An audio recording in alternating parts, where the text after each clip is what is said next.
Tata group, जी हां, देश के सबसे बड़े और सबसे भरोसेमंद कारोबारी घरानों में से एक। लेकिन अब इसी टाटा समूह के बोर्ड रूम से एक ऐसी खबर आई है जिसने कॉरपोरेट जगत में हलचल बढ़ा दी है। टाटा सन्स के चेयरमैन एन चंद्रशेखर ने दोबारा चेयरमैन बनने की रेस से खुद को बाहर कर लिया है। करीब एक दशक तक टाटा समूह की कमान संभालने के बाद चंद्रशेखरन फरवरी 2027 में अपना मौजूदा कार्यकाल पूरा करेंगे, लेकिन इसके बाद वो नए कार्यकाल के लिए अपना नाम आगे नहीं बढ़ा रहे हैं। दिलचस्प बात यह है कि यह फैसला अचानक नहीं आया। करीब 6 महीने पहले ही चंद्रशेखर के तीसरे कार्यकाल को लेकर टाटा सन्स के बोर्ड में मतभेद सामने आए थे। जी हां, और प्रस्ताव पर बोर्ड में सर्वसम्मति से रजामंदी नहीं बन पाई और मामला टाल दिया था। अब सवाल सिर्फ इतना नहीं है कि चंद्रशेखरन के बाद कौन आएगा, सवाल ये भी है, जी हां, सवाल ये भी है कि टाटा समूह के भीतर आखिर ऐसा क्या हुआ जिसके बाद करीब 10 साल तक चंद्रशेखर चेयरमैन रहे और खुद को अगली पारी के लिए उन्होंने किनारा कर लिया। हालांकि अभी 27 तक उनका कार्यकाल है। रेजिग्नेशन के बाद भी वो कंपनी के काम को संभालते रहेंगे। जी हाँ, एन चंद्रशेखरन का फैसला ऐसा क्यों हुआ? सबसे पहले एक बात समझ लीजिए, एन चंद्रशेखरन ने टाटा सन्स के चेयरमैन पद से तत्काल काम करना बंद नहीं किया है। जी हाँ, उन्होंने अपना इस्तीफा बोर्ड को तो सौंप दिया, लेकिन उनका मौजूदा कार्यकाल फरवरी 2027 तक है, यानी वो अभी चेयरमैन के तौर पर अपनी जिम्मेदारी निभाते रहेंगे। चंद्रशेखरन ने साफ किया कि उनका मौजूदा कार्यकाल खत्म होने के बाद वो दोबारा नियुक्ति के लिए खुद को पेश नहीं करेंगे, यानी ये अचानक पद छोड़ने वाला मामला नहीं बनता दिखाई देता, बल्कि नेतृत्व में परिवर्तन के संकेत भी हैं। जी हाँ, फरवरी से अगस्त तक का जो कार्यकाल है बहुत क्रूशियल है, लेकिन इस पूरे घटनाक्रम की असली शुरुआत आज नहीं हुई। 24 फरवरी 2026 को टाटा सन्स के बोर्ड की बैठक में हुई थी। इसी बैठक में चंद्रशेखरन के तीसरे कार्यकाल पर चर्चा होनी थी। टाटा ट्रस्ट की ओर से पहले चंद्रशेखरन के कार्यकाल को आगे बढ़ाने के समर्थन की बात सामने आई, लेकिन बोर्ड मीटिंग में इस मुद्दे पर सर्वसम्मति नहीं बन पाई। रिपोर्ट्स के मुताबिक टाटा ट्रस्ट के चेयरमैन नोएल टाटा ने चंद्रशेखर की पुनर्नियुक्ति रीअसाइन को आपत्तियों से उठा दिया। इसके बाद मामला वोटिंग तक पहुंचा और चर्चा को टाल दिया गया, यानी फरवरी से अगस्त तक करीब 6 महीने गुजर गए, लेकिन तीसरे कार्यकाल पर कोई अंतिम फैसला नहीं आ पाया। अब चंद्रशेखरन ने खुद साफ कर दिया है कि वो फरवरी 2027 के बाद इस पद के लिए उपलब्ध नहीं रहने वाले हैं। इसका मतलब क्या है दर्शकों? यानी जो सवाल फरवरी में टल गया था, अब उसका जवाब ढूंढना टाटा सन्स के लिए बहुत जरूरी हो गया, क्योंकि एन चंद्रशेखरन जब यहां से जाएंगे तो उनका काम संभालेगा कौन? अब बात करते हैं, आखिर नोएल टाटा की आपत्तियां थी क्या जिसकी वजह से चंद्रशेखरन को टाटा बाय बाय बोलना पड़ा? जी हां, फरवरी की बोर्ड बैठक में नोएल टाटा की ओर से टाटा समूह के कुछ नए कारोबार के प्रदर्शन और उनमें हो रहे नुकसान को लेकर सवाल उठाए गए। खासतौर पर एयर इंडिया और कुछ नए कारोबारों में भारी निवेश और उनके नतीजों को लेकर चिंताएं जताई गई। इसके अलावा कैपिटल डिप्लॉयमेंट, यानी कंपनी का पैसा किन क्षेत्रों में और कितनी तेजी से लगाया जा रहा है, इस पर भी सवाल खड़े हुए। टाटा सन्स के सामने एक तरफ भविष्य के बड़े कारोबारी बड़े घराने को रणनीति के साथ ऊपर ले जाना था, तो वहीं दूसरी तरफ उन कारोबारों में माफ कीजिएगा, शुरुआती दौर के नुकसान को संभालने की चुनौती भी थी।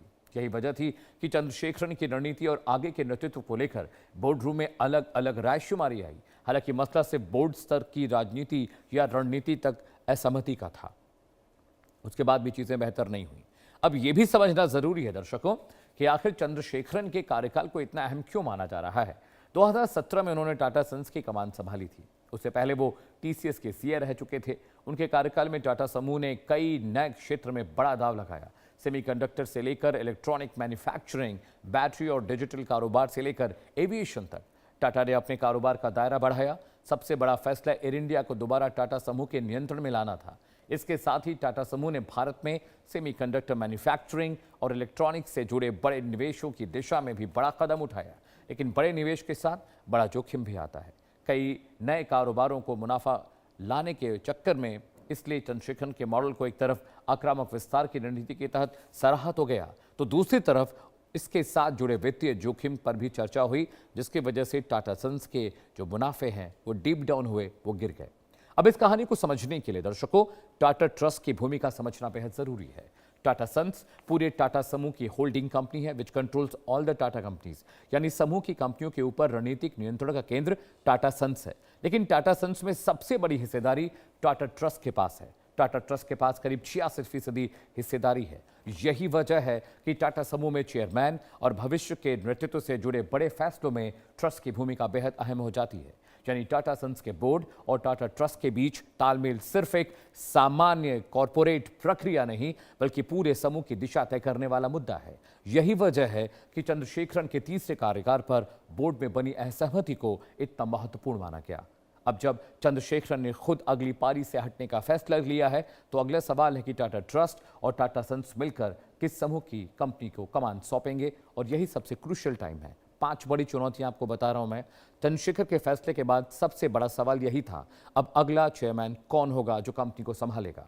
फिलहाल किसी नए नाम पर आधिकारिक मुहर नहीं लगी है। हालांकि संभावित दावेदारों के तौर पर टाटा समूह कई वरिष्ठ अधिकारियों और बोर्ड से जुड़े नामों की चर्चा शुरू हो गई है। इस प्रक्रिया में सिर्फ किसी बड़े कारोबारी का अनुभव ही नहीं देखा जाएगा, बल्कि ये भी देखा जाएगा कि अगला चेयरमैन टाटा समूह की मौजूदा रणनीति को किस तरह से आगे बढ़ाता है। क्योंकि टाटा अब सिर्फ पारंपरिक कारोबारी एक समूह नहीं रहा। Air India, semiconductor, electronics, battery, digital business और ग्लोबल ऑपरेशंस, इन सभी को एक साथ संभालना अगली लीडरशिप के सामने एक बड़ा चैलेंज, एक बड़ी चुनौती होगी। इसलिए अगला चेयरमैन सिर्फ एक आम इंसान नहीं, वो टाटा समूह के अगले दशक की दिशा भी तय करने वाला एक बड़ा, एक क्रूशियल, एक मैंडेट चेहरा होगा। टाटा की कमान कौन कौन संभाल सकता है, संभावित नामों की चर्चा भी कर लेते हैं। टाटा समूह के इतिहास में नेतृत्व परिवर्तन हमेशा बड़ी खबर रही है। 2016 में साइरस मिस्त्री विवाद ने पूरे देश के सामने टाटा सन्स और टाटा ट्रस्ट के बीच सत्ता और रणनीति से जुड़े सवाल खड़े कर दिए। इसके बाद चंद्रशेखरन ने टाटा समूह की कमान संभाली और करीब 9 साल तक समूह का नेतृत्व कर चुके हैं।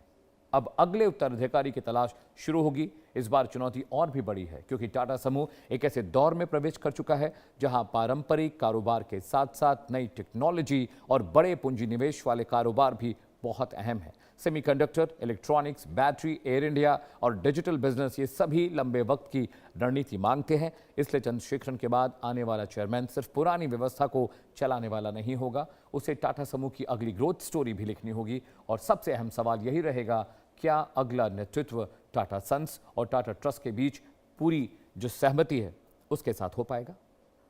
हमारी खास पेशकश में अभी के लिए फिलहाल इतना ही। रुक रहे हैं छोटे से ब्रेक के लिए, कहीं जाएगा नहीं। खबरों का सिलसिला लगातार जारी है।